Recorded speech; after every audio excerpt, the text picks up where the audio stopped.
Assalamualaikum warahmatullahi wabarakatuh. Halo anak-anak, bagaimana kabarnya? Semoga sehat ya. Nah, ketemu lagi dengan saya Eka Melana, guru IPA dari MTS Islamiyah Kasiman. Pada video pembelajaran sebelumnya, kita sudah membahas materi tentang sistem gerak pada manusia, meliputi rangka atau tulang, sendi, dan juga otot. Pada video pembelajaran hari ini, kita akan membahas tentang sistem gerak juga, tapi pada tumbuhan dan hewan. Mau tahu bagaimana videonya? Saksikan terus ya, jangan lupa klik like, komen, dan subscribe-nya. Berdasarkan habitatnya, gerak pada hewan terbagi menjadi 3, yaitu gerak hewan dalam air, gerak hewan di udara, dan gerak hewan di darat. Gerak hewan dalam air, misalnya ikan, memiliki bentuk tubuh torpedo atau streamline. Bentuk tubuh ini memungkinkan tubuh ikan dapat meliuk dan mengurangi hambatan ketika bergerak di dalam air.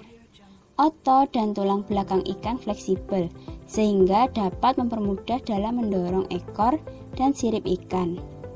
Tubuh ikan juga dilengkapi dengan sirip yang berfungsi untuk alat keseimbangan dan gelembung renang untuk mengatur gerakan naik turun.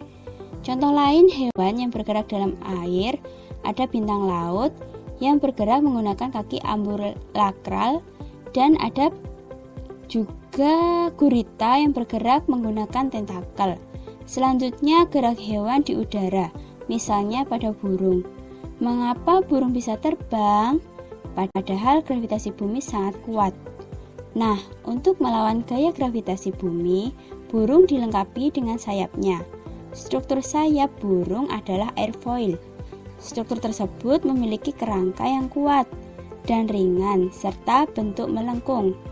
Struktur tersebut dapat digunakan untuk menghasilkan gaya angkat dan gaya dorong yang efektif untuk pergerakan burung. Selain itu, pada saat terbang, burung dibantu pernapasan yang menggunakan pundi-pundi udara. Nah, untuk gerak hewan di darat, contohnya banyak ya. Ada gajah, ada jerapah, ada citah, dan hewan-hewan yang lain. Nah, gerakan tersebut dibedakan dari otot dan tulang pada kakinya. Otot dan tulang yang kuat digunakan untuk mengatasi inersia, yaitu kecenderungan tubuh untuk diam. Salah satu hewan yang memiliki nilai inersia yang besar adalah gajah, sehingga gerakannya menjadi lambat dibandingkan hewan-hewan lainnya. Selanjutnya kita bahas gerak pada tumbuhan. Untuk gerak pada tumbuhan terbagi menjadi 3 macam. Ada endonom, higroskopis, dan esionom. Gerak endonom dipengaruhi oleh rangsangan dalam sel. Gerak higroskopis dipengaruhi oleh perubahan kadar air, sedangkan gerak esionom dipengaruhi oleh rangsangan dari luar. Untuk itu yang pertama kita bahas adalah gerak endonom. Artinya gerak yang rangsangannya berasal dari dalam sel. Coba anak-anak perhatikan, ada gerakan aliran sitoplasma pada tanaman Hydrilla verticillata. Nah, yang warna hijau adalah kloroplasnya. Seolah-olah kloroplasnya bergerak, padahal yang bergerak adalah aliran dari sitoplasma sel. Selanjutnya ada gerak higroskopis. Akibat perubahan kadar air, misalnya pada tanaman polong-polongan. Jika kadar airnya rendah, maka bijinya akan terlepas sendiri dari tangkai pohonnya.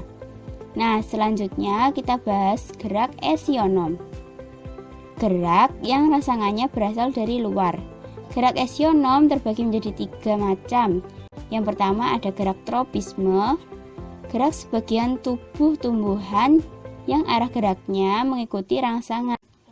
Jenis-jenis gerak tropisme antara lain ada fototropisme yang dipengaruhi oleh rangsangan cahaya, sehingga tumbuhan membengkok ke arah cahaya.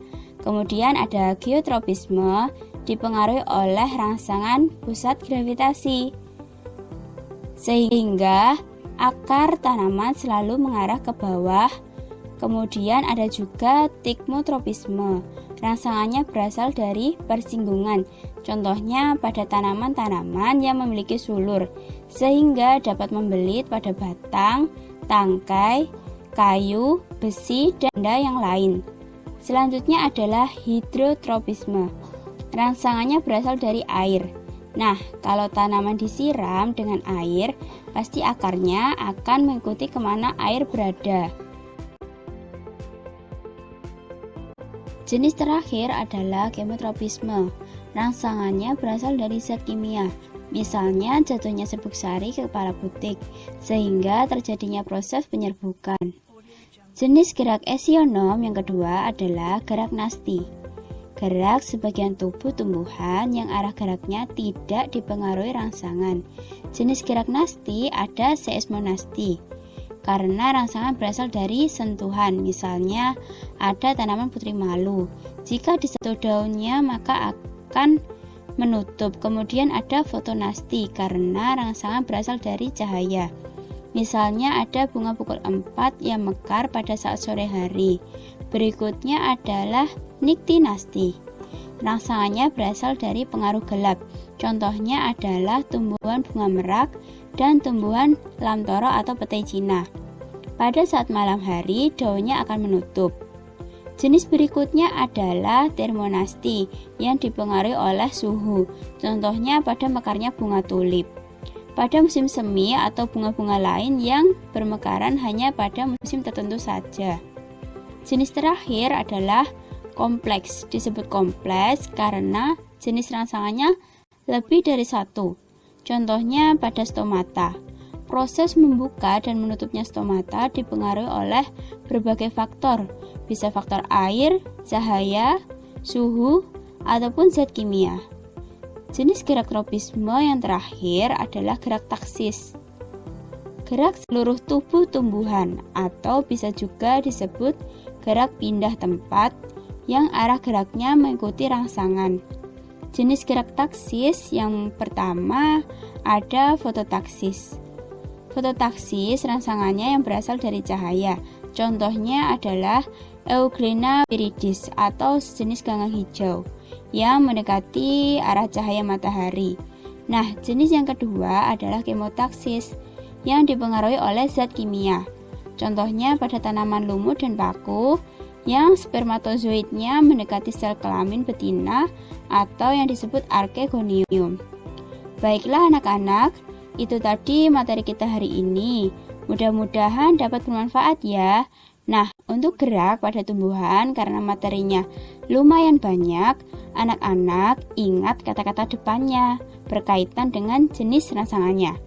Ayo kita ulangi sedikit. Ada foto, artinya cahaya.